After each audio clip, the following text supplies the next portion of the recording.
ពិធីអបអរសាទរទិវាជីវៈចម្រុះអន្តរជាតិ22ឧសភាសម្រាប់ឆ្នាំ2025ក្រោមប្រធានបទសុខដុមរមណីយកម្មជាមួយធម្មជាតិនិងការអភិវឌ្ឍដោយចីរភាពក្រោមអធិបតីភាពឯកឧត្តមមឿងគង្គាអភិបាលរងនៃគណៈអភិបាលខេត្តកំពតតំណាងដល់ខ្ពង់ខ្ពស់ឯកឧត្តមបណ្ឌិតម៉ៅធនិនអភិបាលនៃគណៈអភិបាលខេត្តកំពតរៀបចំឡើងដោយមន្ទីរបរិស្ថានខេត្តកំពតសហការជាមួយរដ្ឋបាលស្រុកកំពង់ត្រាចដោយមានការចូលរួមពីមន្ទីរទេសចរខេត្តរដ្ឋបាលស្រុកកំពង់ត្រាចអាជ្ញាធរភូមិឃុំគណៈកម្មការនិងសមាជិកសហគមន៍តំបន់ការពារធម្មជាតិសត្វក្រៀលបឹងអន្លង់ព្រីងអង្គការអភិវឌ្ឍអង្គការអភិរក្សដៃគូលោកគ្រូអ្នកគ្រូយុវជន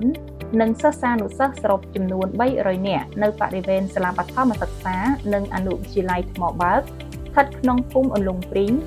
ឃុំបឹងសាលាខាងត្បូងស្រុកកំពង់ត្រាចខេត្តកំពតនាព្រឹកថ្ងៃទី23ខែឧសភាឆ្នាំ2025គោលបំណងជំរុញការយល់ដឹងជាសាធារណៈអំពីអព្យាក្រឹតភាពជីវៈចម្រុះចំពោះជីវិតទាំងអស់នៅលើផែនដីរួមទាំងបញ្ហាប្រឈមផ្នែកសេដ្ឋកិច្ចសង្គម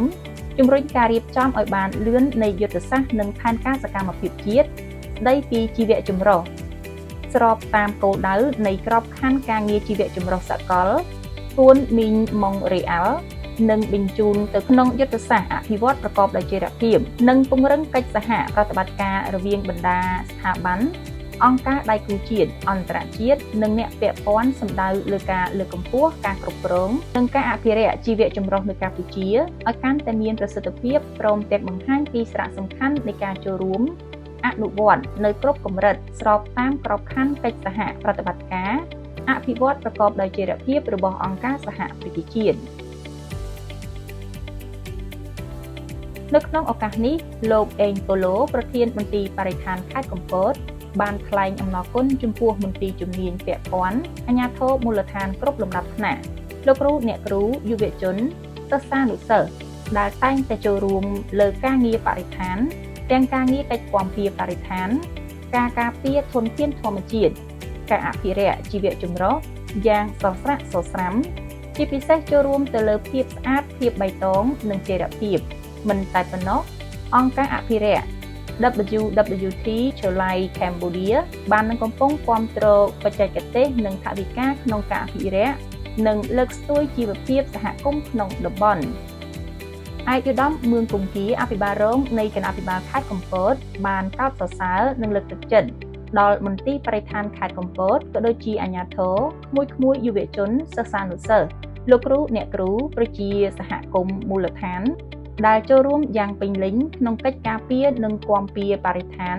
ដើម្បីធានាបាននូវភាពស្អាតភាពបៃតងនិងចីរភាព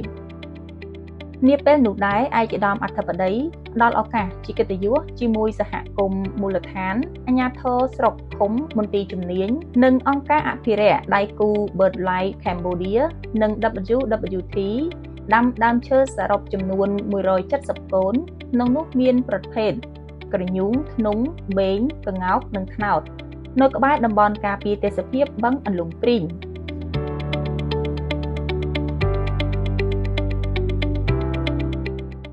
នៅក្នុងសកម្មភាពនោះដែរលោកអេងប៉ូឡូប្រធានមន្ទីរបរិស្ថានបានឲ្យដឹងថា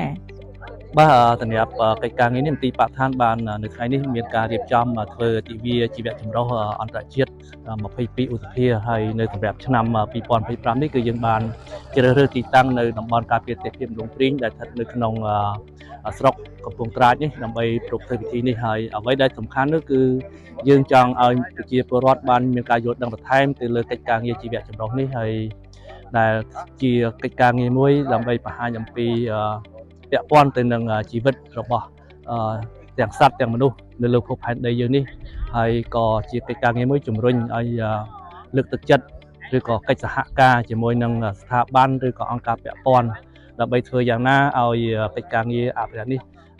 មានការគ្រប់គ្រងនិងអភិរក្សប្រកបទៅដោយភាពជោគជ័យផងដែរជាក់ស្ដែងដូចនៅតំបន់នេះយើងឃើញមានអង្គការអភិរក្សចំនួន2ធំដែលមានអង្គការ BirdLife Cambodia ហើយនិងអង្គការ WWT ដែលបានជួយទៅលើកិច្ចការងារអភិរក្សសត្វក្រៀលជាពិសេសគឺសត្វស្លាបនៅក្នុងតំបន់នេះតែម្ដង